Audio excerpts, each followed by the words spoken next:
Buenas noches, jóvenes, ¿me escuchan?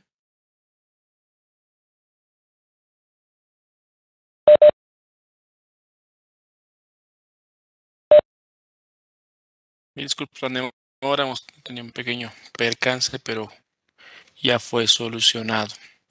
Entre tanto, quisiera ver qué hemos visto la clase pasada. ¿Quién nos puede comentar un poco?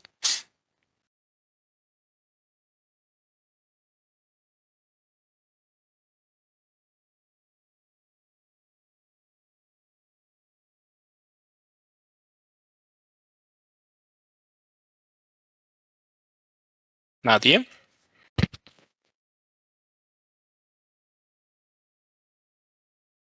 Vilma, adelante. Ya sabe, nada es gratis en este curso, ¿no?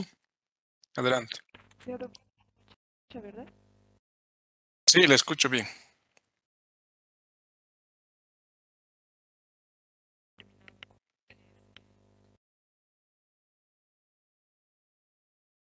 Hola. El licenciado sí, era sobre los tipos de entidades financieras. Ya. Hemos tratado de avanzar los tipos de cada uno de ellos y nos estaba también dando referencias sobre cada uno de estas entidades financieras. También hemos llevado sobre lo que son las participaciones en el mercado de valores.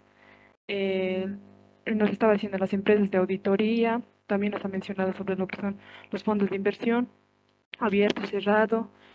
También hemos avanzado sobre lo que es cómo funciona el sistema financiero boliviano, que el Ministerio de Economía y Finanzas Públicas, en conjunto con el Banco Central, diseñan políticas para la ASFI y también para la APS. Y la la ASFI, que es la autoridad de supervisión del sistema financiero, regula a todas las entidades financieras en sí que es mayor, tiene mayor autoridad que los bancos y la APS que tiene mayor autoridad a los de riesgos y seguros. Y también nos ha mencionado sobre lo que hemos avanzado sobre la estructura plural del sistema financiero, con o sea, con cuánto de capital puede tener se puede llegar a tener un banco en sí y también, o sea, no solamente los bancos, sino también de las entidades financieras privadas y también de las empresas de servicios financieros complementarios. Y eso nos daba también datos conjuntamente con las UFBs.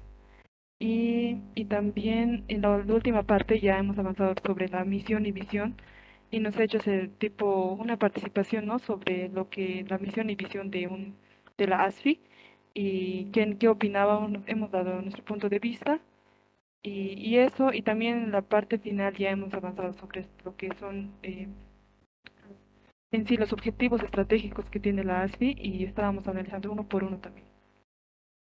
Y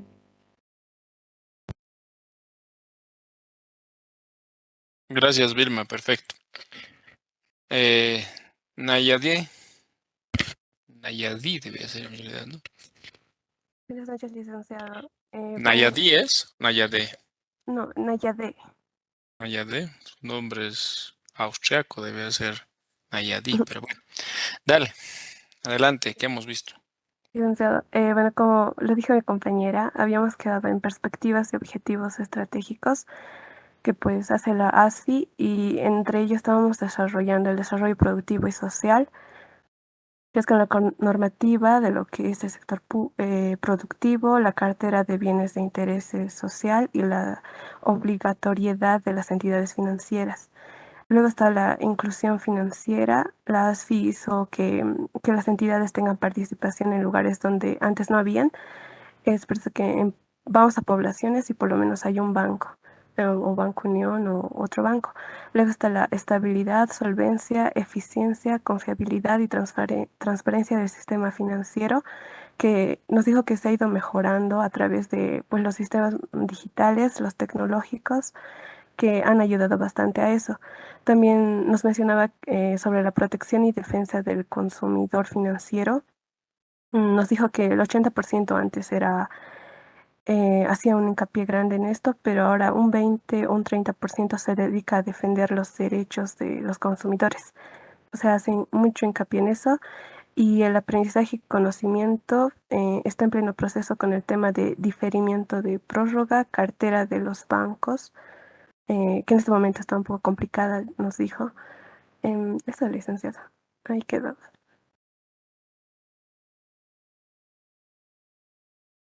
Gracias, señorita. A ver, ¿alguien más que quiere comentarnos? Algo que se os ha pasado a los compañeros, algo que también quisieran eh, recapitular. ¿Nadie? Si no preguntan, yo pregunto.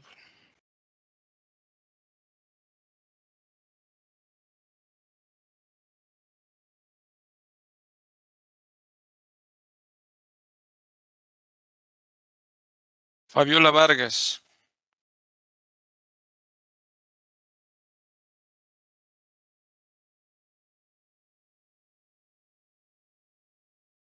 Nada. Fabricio Espada. Buenas noches, licenciado. ¿Me escucha? El sistema, sí, el sistema financiero, ¿en cuántas partes se compone? Bueno, el sistema financiero se compone por, ay, este, se compone uno por el Banco Central, se compone también por el Ministerio, si no me equivoco, de Economía, el otro era la ASFI, el otro era la APS, licenciado. Nada, ni parecido. Gabriel Mamani.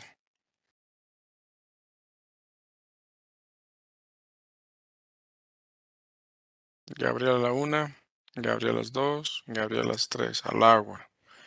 Así se suma, así se resta. Galia San Miguel. Buenas noches, licenciado. Señorita, ¿cuántas partes se divide el sistema financiero?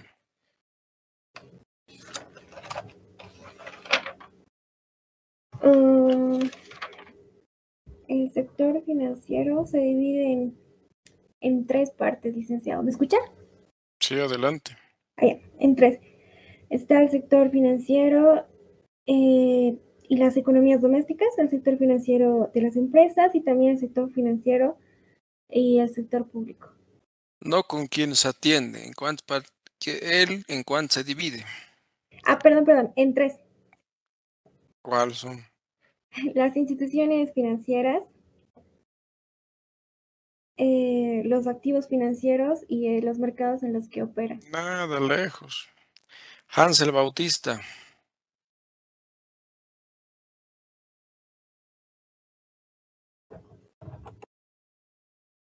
Hansel a la una, Hansel a las dos, Hansel a las tres, ¿no? Licenciado, buenas noches.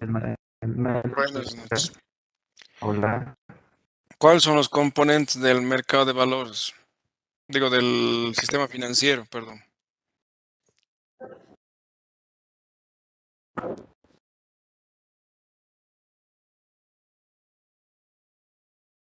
Nada. A ver, Aide Eh, Halcón levantó la mano. Podrían Dice, que los que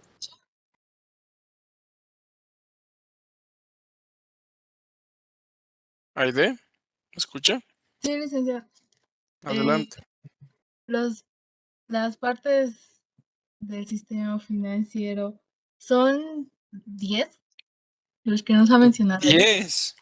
o Wow. participantes. A ver quién son según usted. No, me he equivocado, ahorita he leído bien. Y son los participantes del mercado de valores. Ah, las ocho cosas.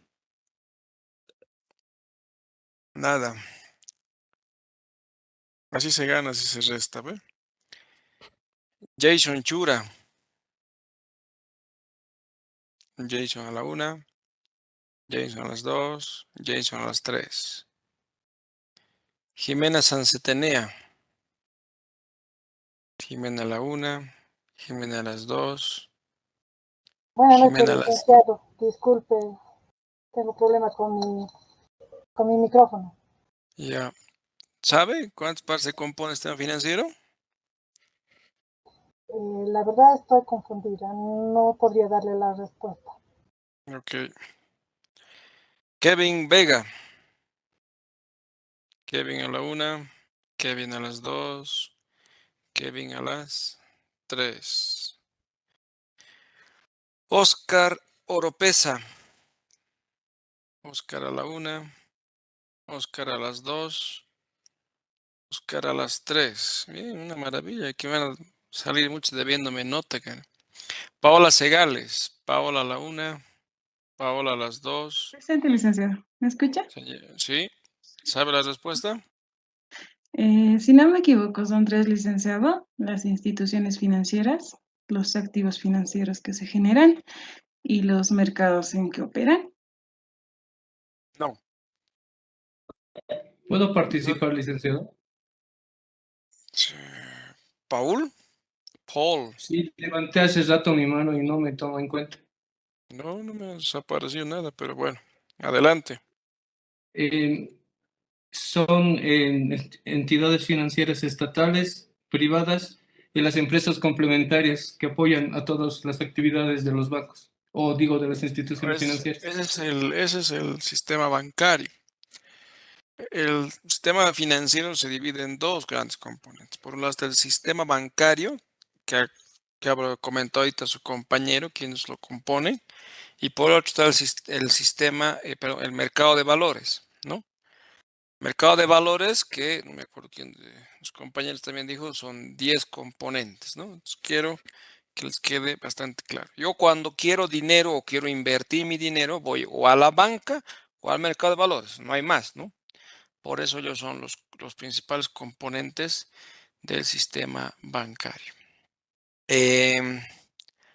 Estoy seguro que muchos de ustedes tienen alguna dificultad técnica.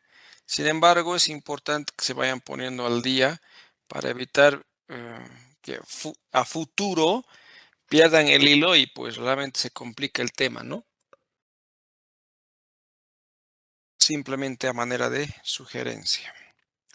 Sin embargo, como ustedes saben, ir a la universidad es eh, optativo, ¿no? No es obligatorio.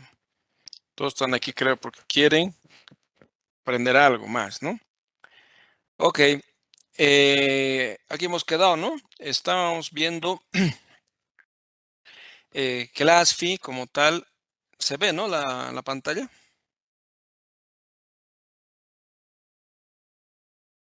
Ok, Licenciado, se ve. gracias. Perfecto. Ya, ¿qué es lo que quiero que tengan claro aquí en el panorama? Cuando uno empieza a hablar de perspectiva y objetivo estratégico, estamos hablando de un horizonte de tiempo. No estamos hablando de algo de corto plazo, estamos hablando de algo que se va a hacer en un lapso de tiempo mínimo de 3 años, máximo de 10. ¿Por qué no más de 10? ¿No? La teoría dice que un objetivo estratégico no podía ser más de 10 años, porque de lo contrario se convierte en misión. Un objetivo realmente muy retador, ¿no? Que vas a demorar en lograrlo.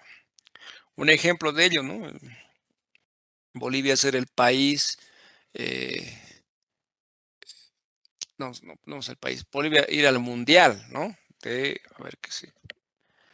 ¿Qué viene? No sé qué viene, qué países en el 2030, ¿no? Pensar en Qatar, imposible, ¿no? Ve que está a la vuelta de la esquina. Pensar en México, creo, y Estados Unidos, que va a ser el siguiente, poco probable, ¿no ve? Entonces, el siguiente, que son de aquí a 8 años, pues hay que hacer un trabajo arduo, serio, sin apasionamientos, etcétera, entonces va a trabajar y se puede lograr de esa forma. En la misma lógica, en el mismo sentido, se tiene que crear un objetivo estratégico, ¿no? Entonces, cuando ustedes hagan trabajo en sus empresas, bueno, la mayoría de ustedes va a trabajar en finanzas, espero que así sea, y si no se han equivocado de mención,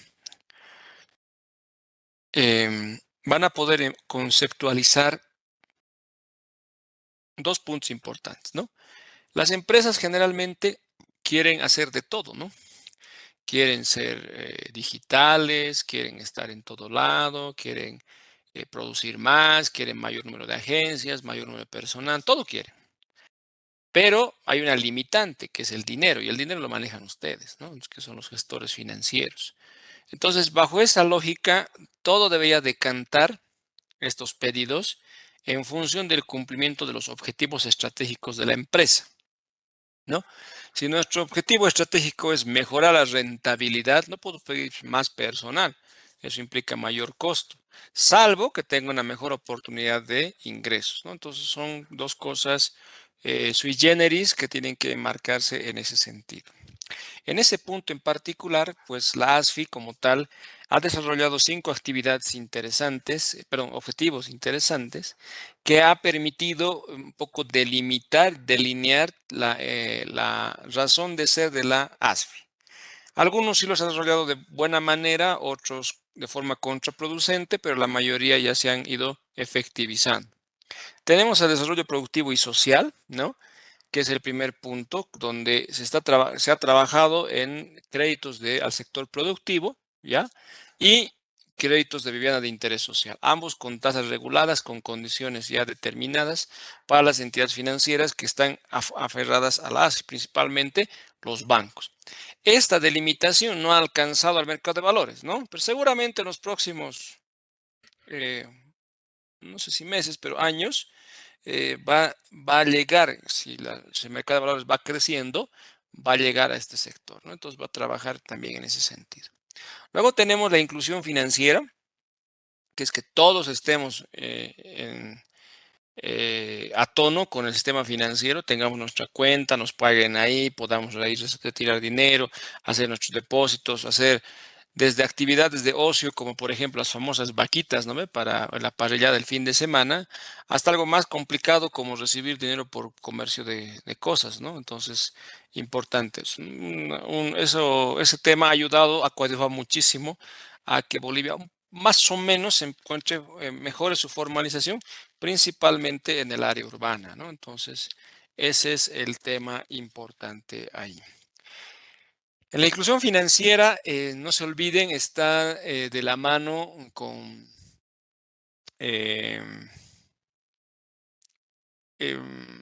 la generación de nuevos productos, la generación de nuevas necesidades, ¿no? La mayoría de los bancos trabaja con productos y servicios para el sector urbano, ¿no? Para el sector rural, muy poco, ¿no? El desarrollo y otras necesidades tiene. Entonces se tiene que trabajar en ese sentido para apoyar ese punto en particular, ¿no? Es un punto que está en desarrollo, ¿no? Pero ya tiene un importante avance. Estabilidad, solvencia, eficiencia, confiabilidad y transparencia del sistema financiero. Creo que ya lo ha logrado. No sé de una empresa o una entidad financiera, por más complicada que esté, como el Banco de la Comunidad, que no haya tenido actualmente información financiera transparente, ¿no? Que sea de carácter público, no conozco, ¿no? Entonces, seguramente este punto, digamos que ya está terminado y bien estructurado, ¿no? Un check. Luego está protección y defensa de los consumidores del consumidor financiero. Se ha vuelto realmente una ODECO, ¿no? Un centro de quejas donde en el 80-90% de los casos le dan la razón al cliente financiero, ¿no? O sea, al consumidor, porque no necesariamente puede ser cliente, ¿no? Puede ser porque quiere pagar la luz y la han tratado mal, entonces ya se queja y es todo un drama. Lo propio en el mercado de valores, ¿no?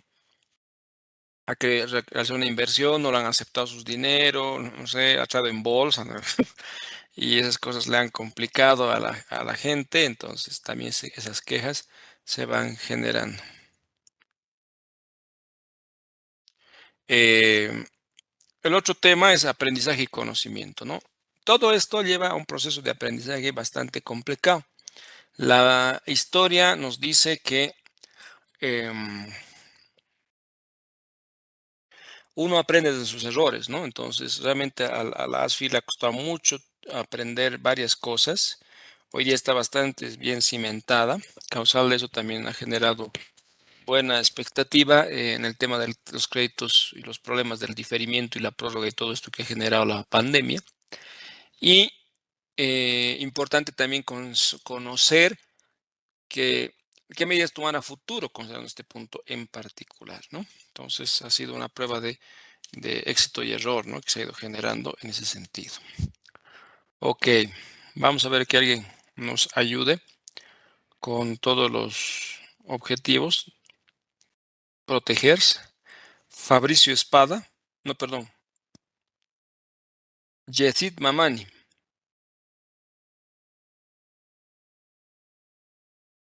Yesid.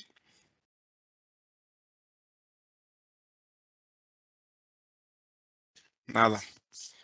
Jocelyn Fernández.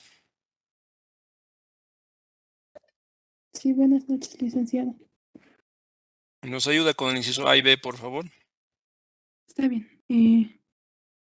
Proteger los ahorros colocados en las entidades de intermediación financiera autorizadas, fortaleciendo la confianza del público en el sistema financiero boliviano. B. Proteger al consumidor financiero e investigar denuncias en el ámbito de su competencia. Bueno, dos temas importantes. Obviamente va a haber dentro de su jurisdicción particularmente proteger el dinero de los ahorristas, ¿no? El dinero de los inversionistas, como quieran verlo, ¿no? Desde qué punto de vista quieran analizarlo. Este es un punto importante ahí que es necesario que esclarecerlo, debe ser su punto neurálgico. Sin embargo, también protege al consumidor financiero en varias denuncias que pueden existir en ese sentido, desde malos tratos en la atención hasta realmente actos de delito complicados, ¿no? Con tema de robos, tema de dolo, etcétera, etcétera. Entonces va indagando, generando información en ese sentido. ¿Ok? Luz Paola Kelka. Licenciado, buenas noches. Buenas noches. El C y el D, por favor. Está bien. C. Promover el acceso universal a los servicios financieros. D.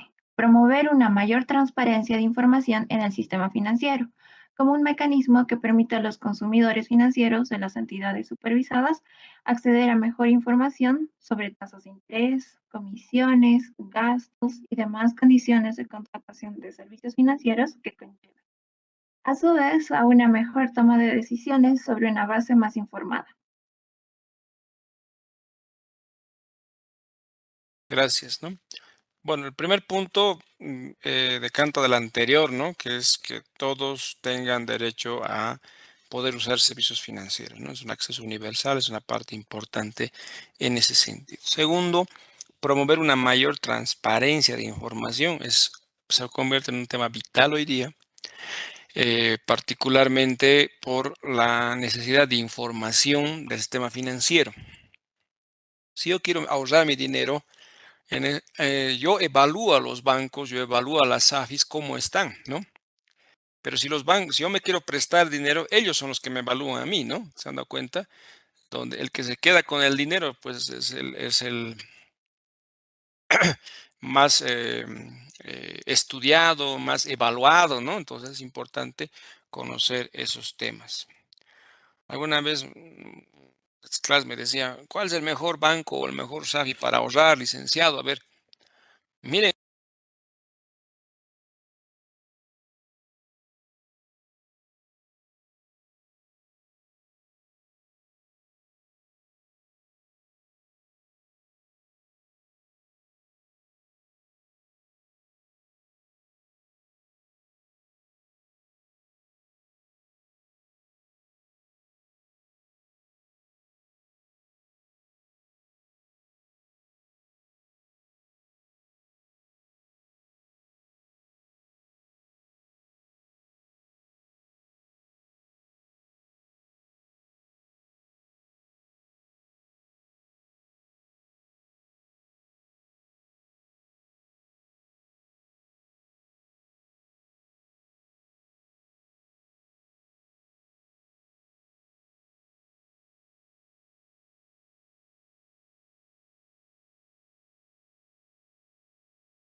Disculpe, licenciado, no se le escucha nada.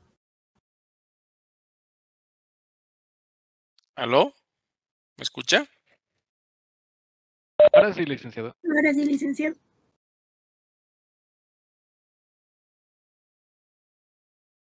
Claro. Bueno, al segundo que no escuche me van a avisar, por favor. Bueno, ¿está Yonara Suxo? Que nos ayude, por favor.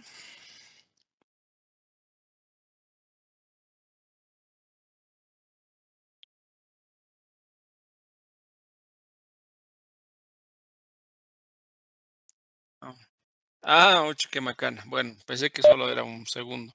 A ver, cuando me preguntaban estos puntos, ¿no? De cuál es el mejor banco para ahorrar o cuál es el mejor SAFI, pues va a depender mucho del grado de satisfacción que yo tenga con esas entidades, ¿no? La evaluación de los beneficios que me otorgan esas entidades.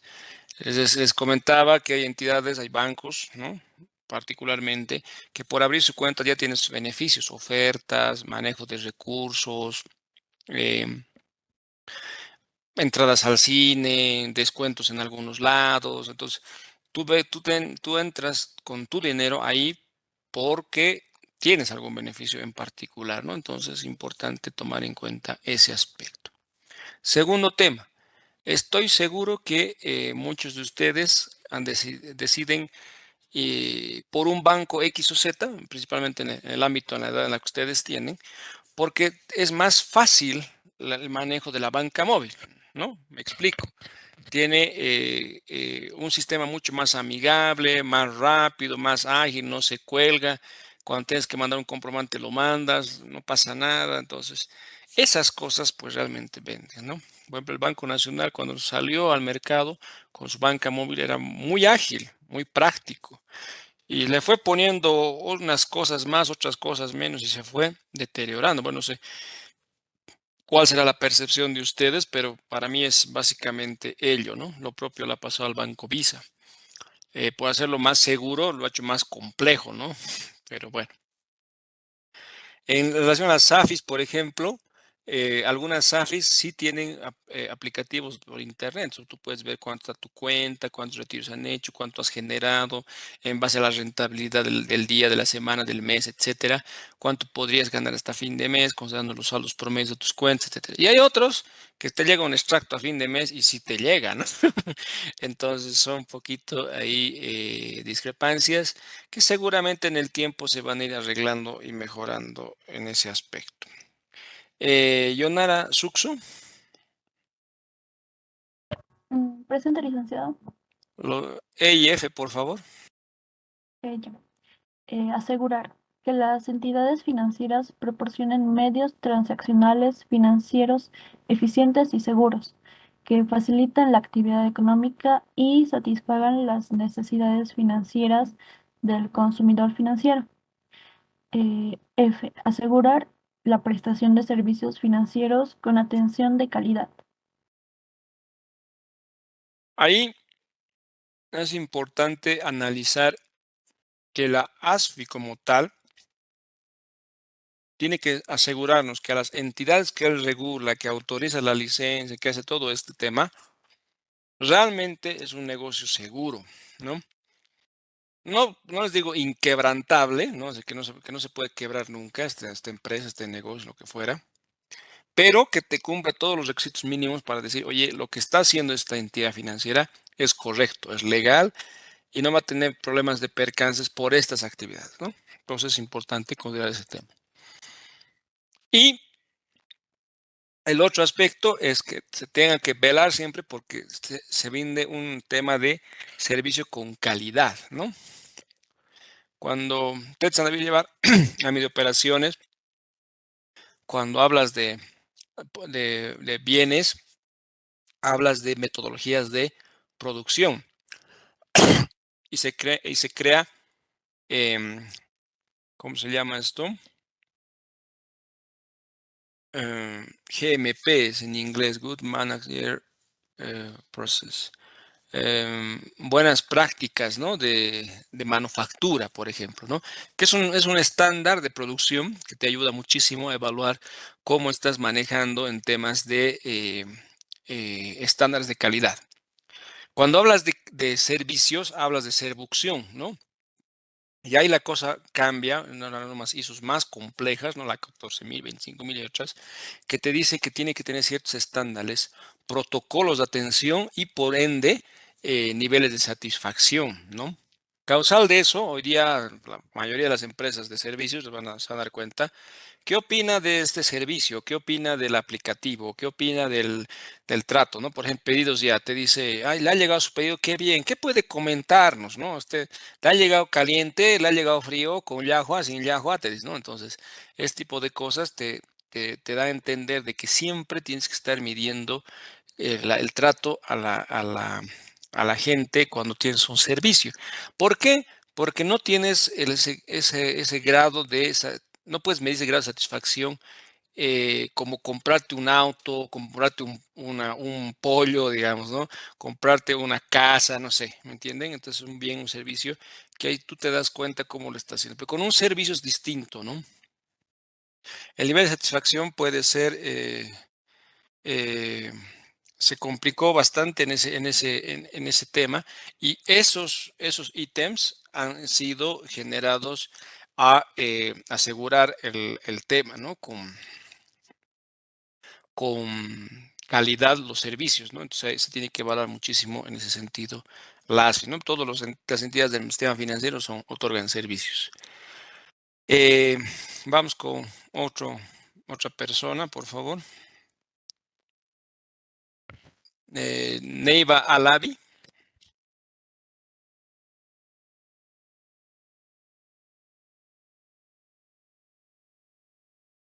Neiva a la 1, Neiva a las 2, Neiva a las 3. Rachel Ortiz. Buenas noches, licenciado. Rachel, por favor, el G, H y el I. Está bien, licenciado. Controlar el cumplimiento de las políticas y metas de financiamiento establecidas por el órgano ejecutivo de nivel central del Estado. Controlar el financiamiento destinado a satisfacer las necesidades de vivienda de las personas, principalmente la vivienda de interés social para la política de menores ingresos. Preservar la estabilidad, solvencia y eficiencia del sistema financiero. Gracias. En el tema de controlar, va a ser el ASFI el controller de toda la política económica, monetaria, fiscal, financiera del país, ¿no? Entonces ellos van a decir, oye, por allá tenemos que ir, así que cumplan, ¿no? Esa es la lógica en ese sentido. Y un punto importante que se tiene que seguramente en el tiempo evaluar en ese sentido. Y por el otro lado, está el tema del financiamiento de interés social, ¿no? Para gente de menos ingresos. Evidentemente, esa ha sido una buena medida, ¿no? Como les digo, ha explotado muchas cosas, pero también la oferta ha sobrepasado ya la demanda, ¿no? Hay mucha gente que quiere vender departamentos nuevos o antiguos, y en Santa Cruz casas y terrenos, y pues realmente muy pocos son los compradores hoy día, ¿no? Entonces realmente complica ese sistema. Y por último, que creo que la actividad importante, principal, el objetivo final de todo esto, que la estabilidad, la solvencia y la eficiencia del sistema financiero debía ser menester diario, ¿no? Entonces trabaja todos los días la ASFI en ese sentido para preservar este punto en particular. Ok. El primer tema ya lo concluimos. ¿Alguna pregunta, consulta, duda? Antes de continuar con el siguiente tema sobre este punto en particular. Licenciado, tengo una consulta. ¿Se puede levantar la mano, por favor?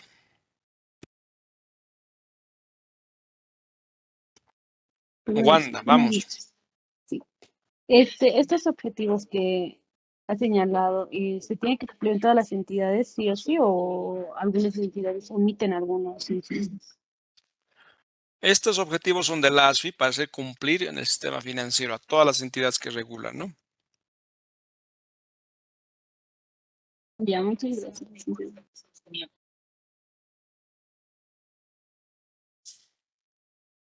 ¿Alguna pregunta más?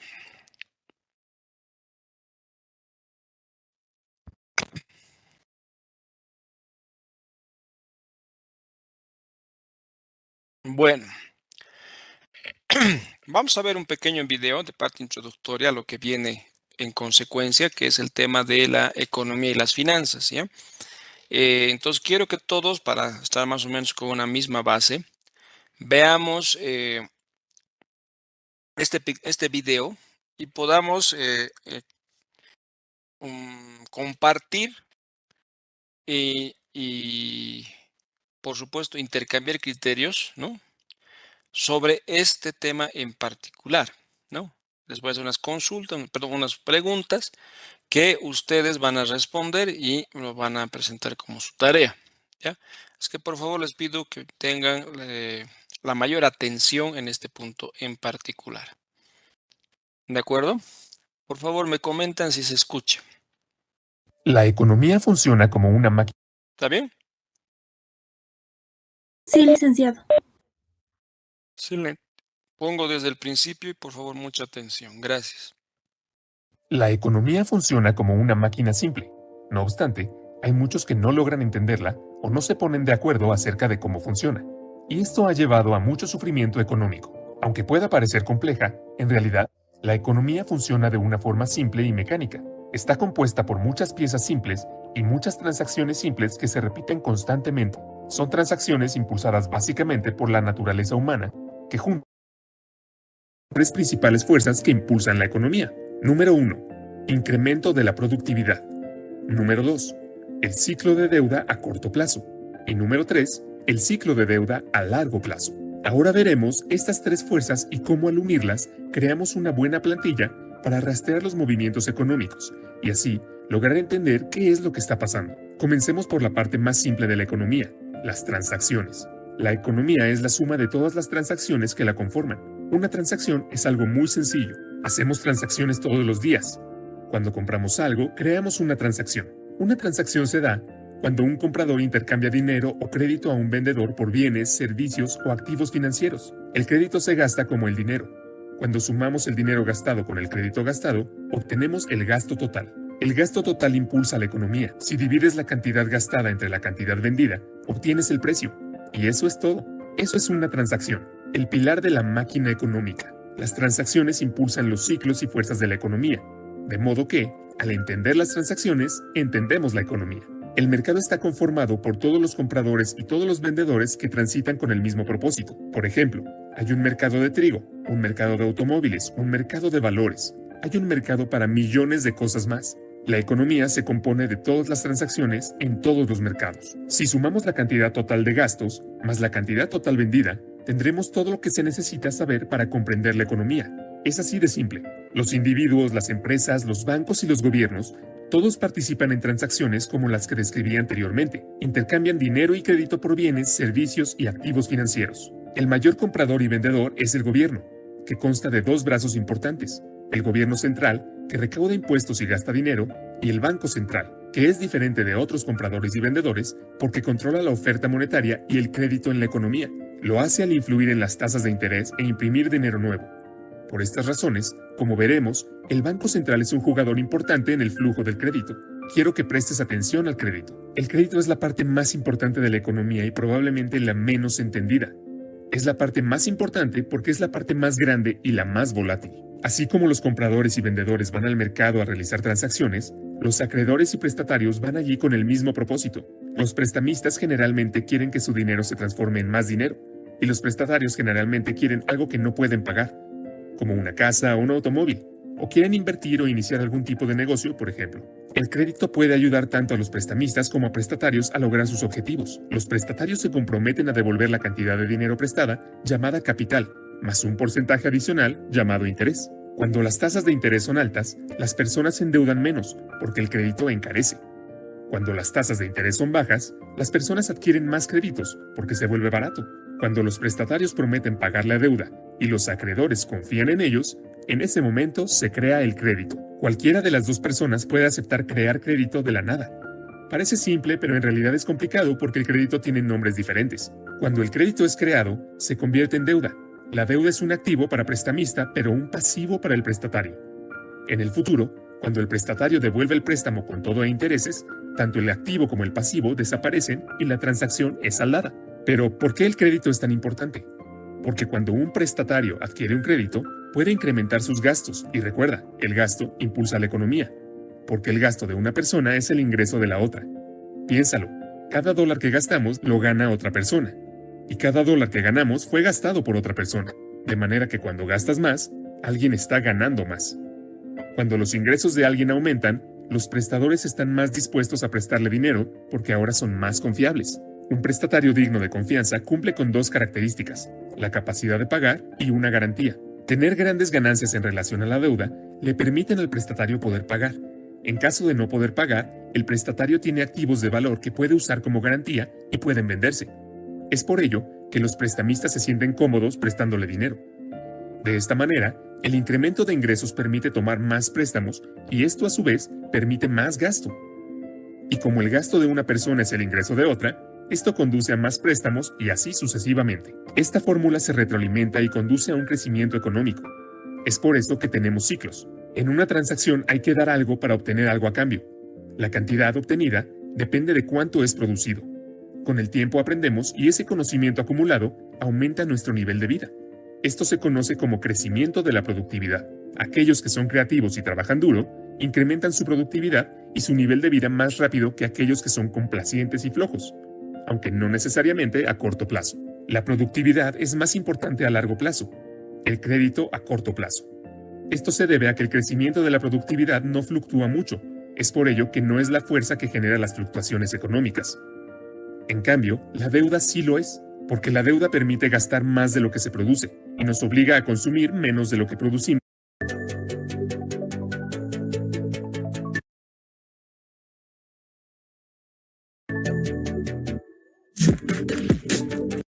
cuando la reintegramos. Las fluctuaciones de la deuda ocurren en dos ciclos grandes, uno que dura alrededor de 5 a 8 años y el otro que dura alrededor de hasta 75 o 100 años. Aunque la mayoría de las personas no lo siente, generalmente no los ven como ciclos, porque los ven muy de cerca, día tras día, semana tras semana. En este capítulo, daremos un paso atrás y veremos estas tres grandes fuerzas y cómo interactúan y dan forma a nuestras experiencias. Como ya se mencionó, las fluctuaciones alrededor de la línea no dependen de cuánta innovación o trabajo duro haya, sino que depende principalmente de cuánto crédito hay. Imaginemos por un momento una economía sin crédito. En este tipo de economía, solo podría incrementar mis gastos si incremento mis ingresos. Esto me exige ser más productivo y por ende trabajar más. El único camino hacia el crecimiento es incrementar la productividad. Como los gastos de una persona son los ingresos de otra, la economía crecerá solamente cuando yo u otra persona incremente su productividad. Si seguimos las transacciones y las mostramos, veremos el progreso como la curva de crecimiento de la productividad. Pero cuando tomamos préstamos, tenemos ciclos. Esto no se debe a ninguna ley o reglamento, se debe a la naturaleza humana y al funcionamiento del crédito. Piensa en el crédito como una forma de estirar los gastos. Para comprar algo que no puedes pagar, tendrás que gastar más de lo que ganas. Para hacerlo, debes pedir prestado a tu yo del futuro. Al hacer esto, crearás un tiempo en el futuro en el que tendrá que gastar menos de lo que ganas para poder saldar esa deuda. Muy pronto comenzará a formarse un ciclo. Cada vez que te endeudas, creas un ciclo. Esto es una verdad que se cumple tanto en individuos como en toda la economía. Es por eso que comprender el crédito es tan importante, porque pone en marcha una serie de sucesos futuros mecánicos y predecibles. Esto es lo que hace diferente al crédito del dinero. El dinero es aquello con lo que saldamos transacciones. Cuando compramos una cerveza en efectivo, la transacción es saldada de inmediato. Pero si la compramos con crédito, será como crear una cuenta en el bar. Estás diciendo que prometes pagarlo en el futuro. Juntos, tú y el barman crean un activo y un pasivo. Acabas de crear un crédito de la nada. Más tarde, cuando pagas la factura en el bar, desaparece el activo y el pasivo. La deuda es cancelada y se liquida la transacción. En realidad, la mayoría de lo que la gente llama dinero es crédito. La cantidad total de crédito en los Estados Unidos es de alrededor de 50 millones de dólares, y la cantidad total de dinero es de aproximadamente 3 millones de millones. No lo olvides, en una economía sin crédito, la única forma de aumentar los gastos es produciendo más, pero en una economía crediticia, también puedes aumentar los gastos adquiriendo deudas.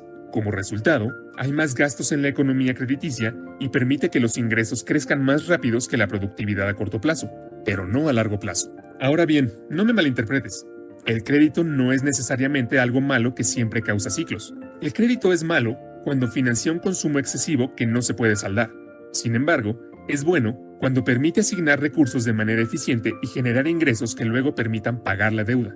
Por ejemplo, si pides dinero prestado para comprar un televisor grande, esto no genera ningún ingreso para pagar la deuda.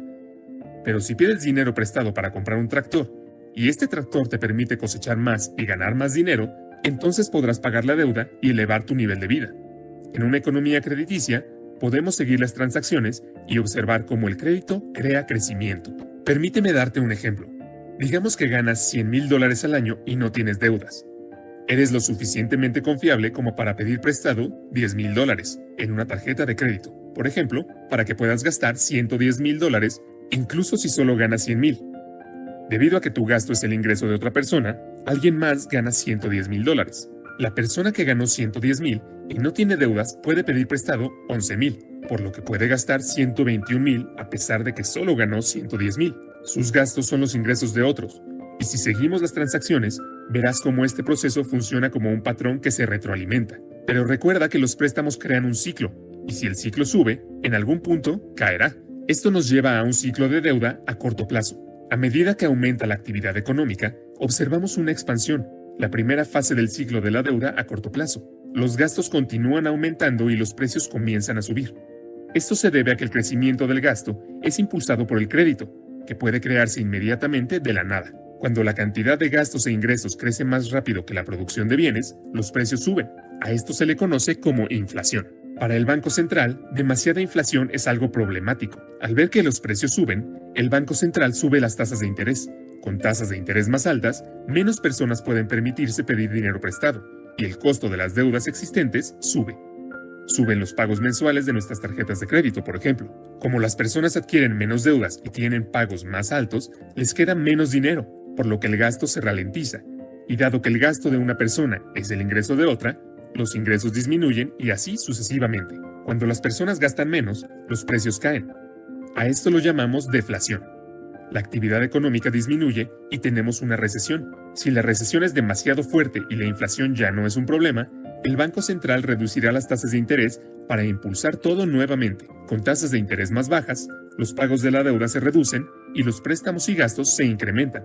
Es así como vemos otra expansión. Como puedes ver, la economía funciona como una máquina.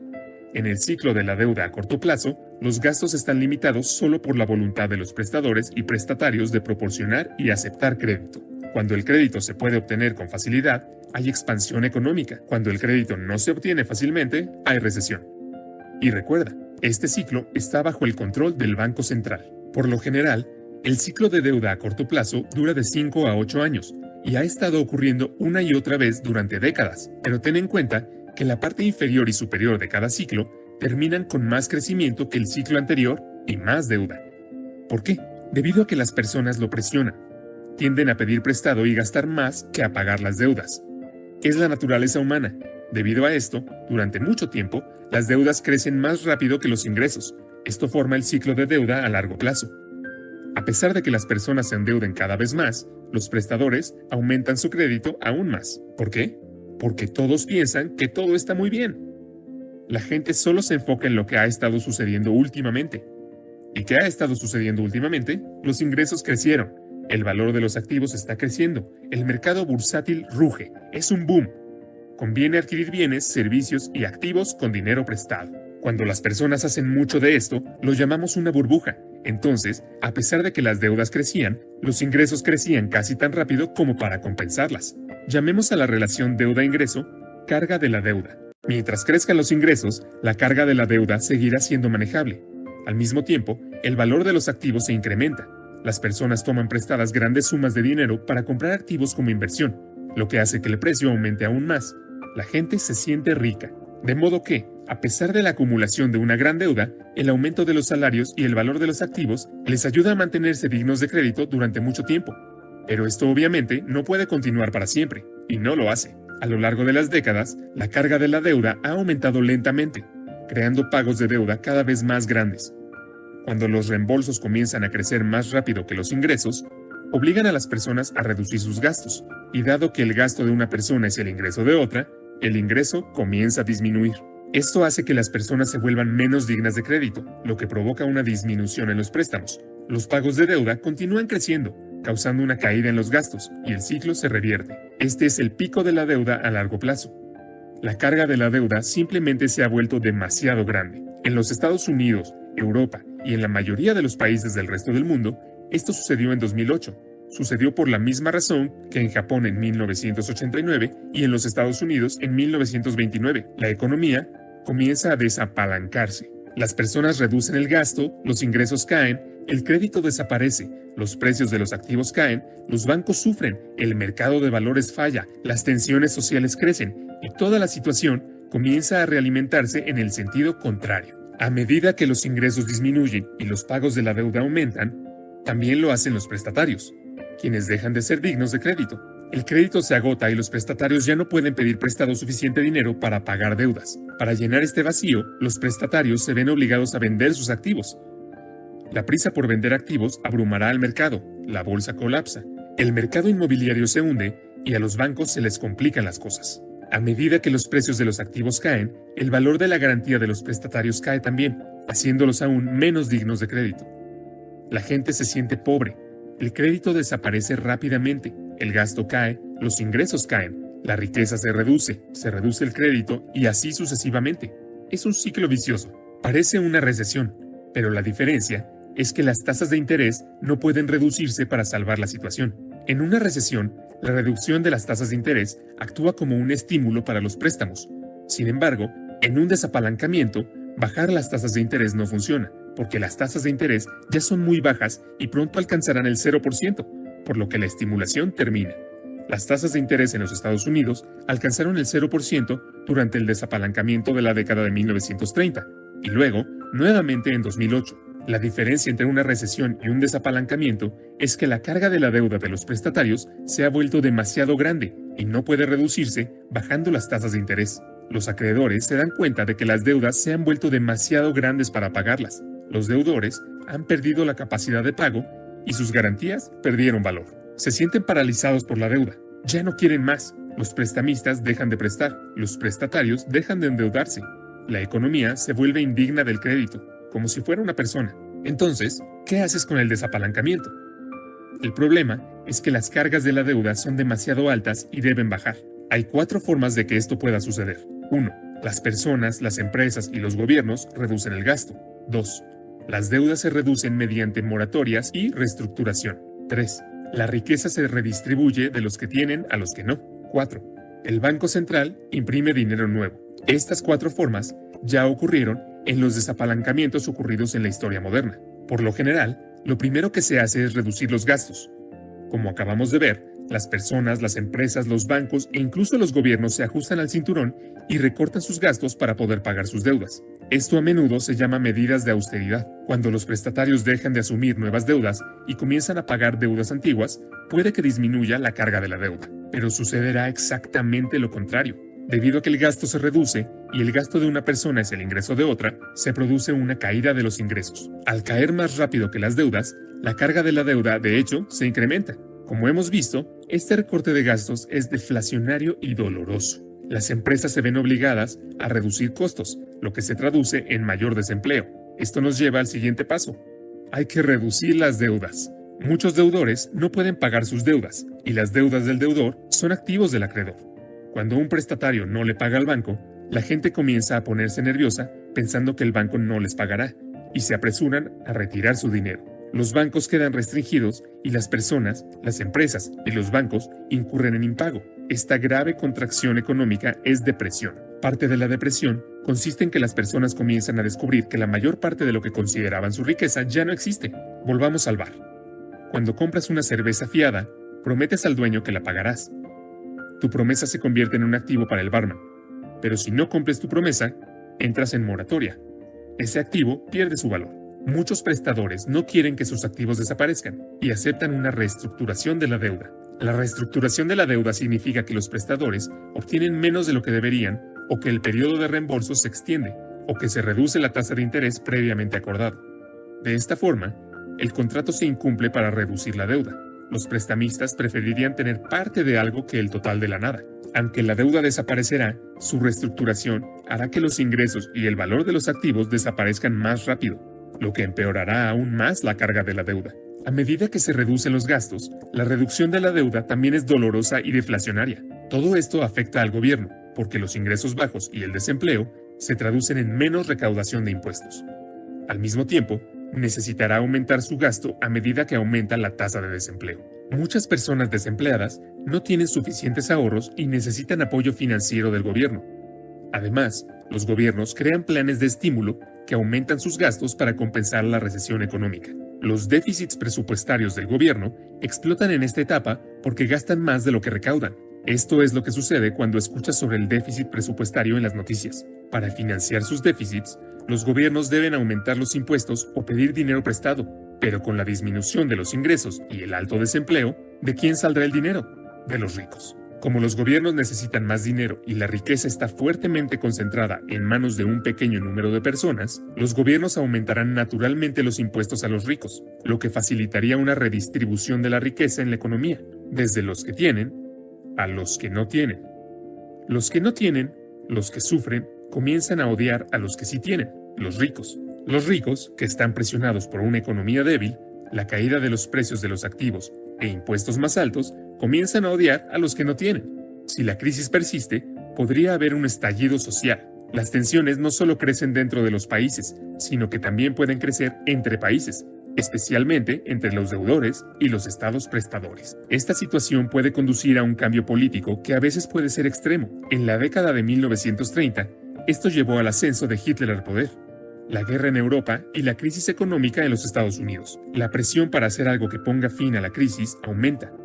Recuerda, la mayoría de lo que la gente pensaba que era dinero, en realidad era deuda. Entonces, cuando el crédito desaparece, la gente no tiene suficiente dinero. La gente está desesperada y necesita dinero. ¿Recuerdas quién imprime el dinero? El Banco Central. Después de reducir las tasas de interés casi a cero, recurre a la impresión de dinero. A diferencia de los recortes de gastos, la reducción de la deuda y la redistribución de la riqueza, la impresión de dinero es estimulante, pero es la causa de la inflación. Inevitablemente, el Banco Central imprime dinero nuevo, de la nada, y lo usa para comprar activos financieros y bonos del gobierno. Esto sucedió en los Estados Unidos durante la Gran Depresión y nuevamente en 2008, cuando el Banco Central de los Estados Unidos, la Reserva Federal, imprimió más de 2 millones de dólares. Otros bancos centrales de todo el mundo que podían también imprimieron mucho dinero. Al comprar activos con este dinero, ayudan a impulsar sus precios, haciendo que la gente fuera más digna de crédito. Sin embargo, esto solo ayuda a quienes poseen activos financieros. Como puedes ver, el Banco Central puede imprimir dinero para comprar activos financieros. Por otro lado, el gobierno central puede comprar bienes y servicios y poner dinero en manos de la gente, pero no puede imprimir dinero. Así que, para estimular la economía, ambos deben cooperar. Al comprar bonos del gobierno, el Banco Central esencialmente presta dinero al gobierno, lo que le permite tener un déficit y aumentar el gasto en bienes y servicios a través de sus programas de estímulo y beneficios de desempleo. Esto aumenta los ingresos de las personas, al igual que aumenta la deuda del gobierno. Sin embargo, esto reducirá la carga general de la deuda de la economía. Es un periodo muy arriesgado.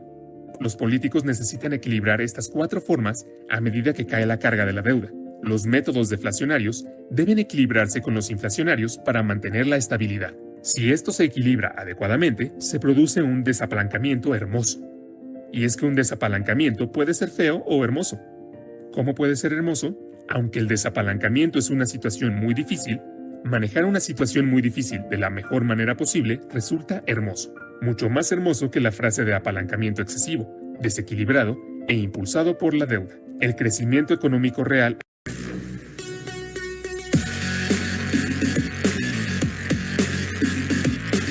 es positivo y la inflación. En un desapalancamiento, las deudas se reducen a una relación a los ingresos. El crecimiento económico real es positivo y la inflación no es un problema. Se logra con el equilibrio correcto.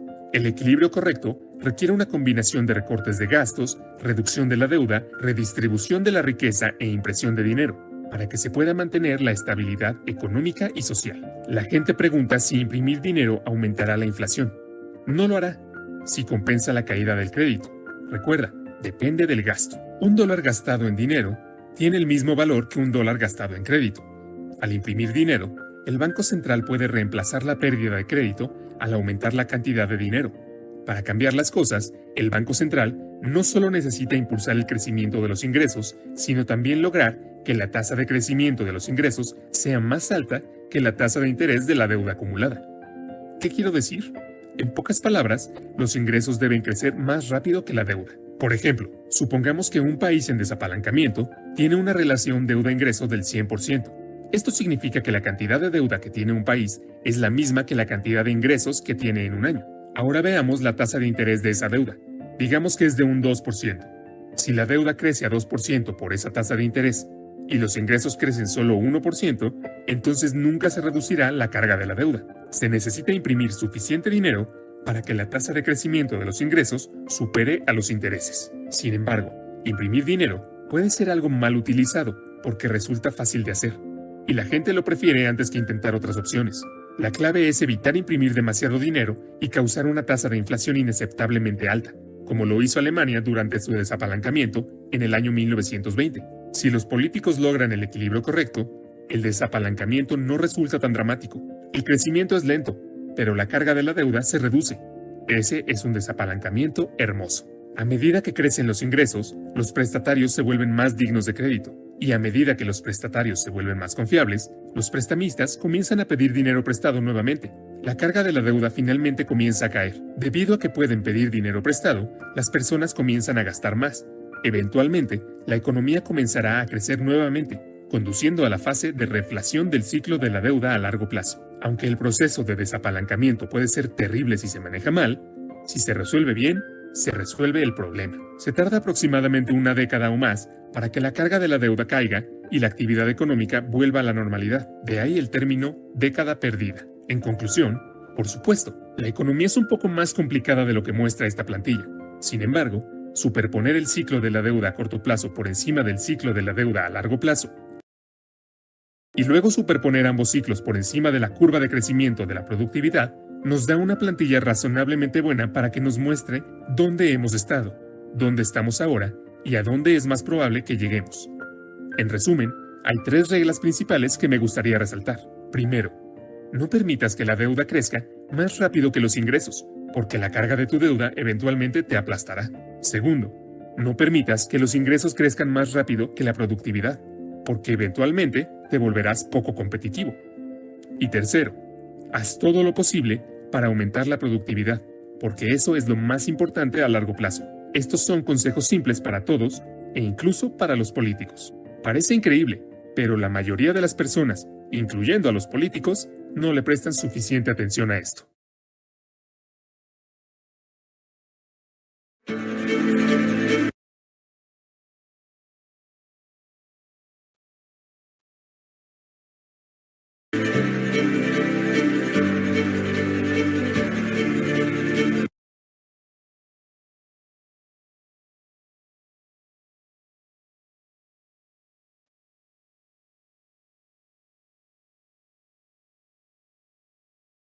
Ok. Perfecto. A ver, nos vamos a reunir en ¿cuántos somos?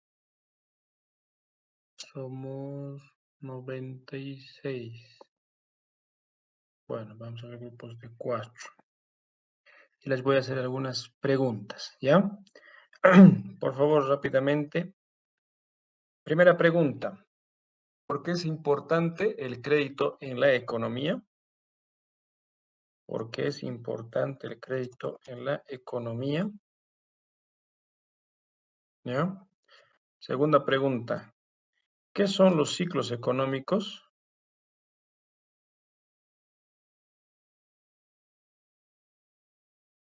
¿Qué son los ciclos económicos? Tercera pregunta. ¿Qué es un apalancamiento económico?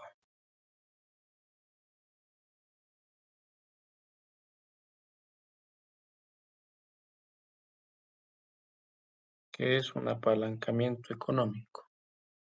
Cuarta pregunta. ¿Cómo se gestiona una reactivación económica?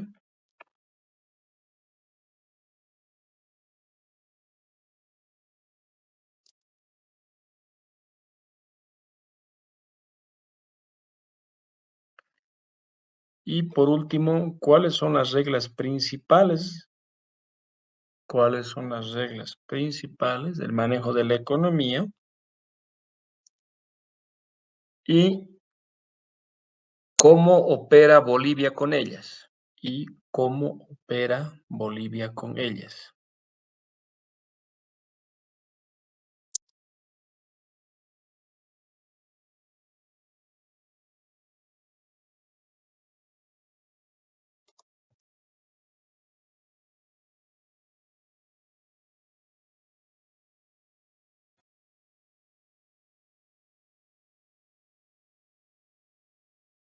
Perfecto.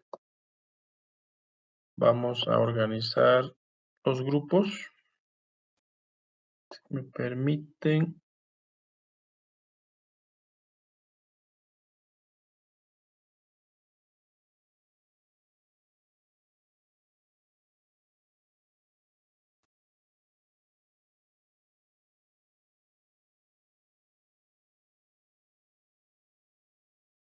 Veinte. ¿Ya?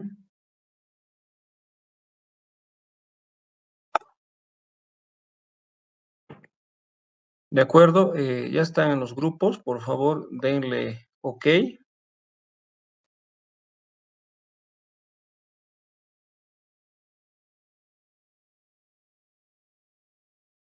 Ya se han sorteado los grupos. Tenemos 20 grupos. ¿Sí? Mamani. Wanda Mamani. Licenciado, a mí no me ha llegado ninguna notificación. ¿Ya está? Sí, ahora sí ya. Gracias. OK.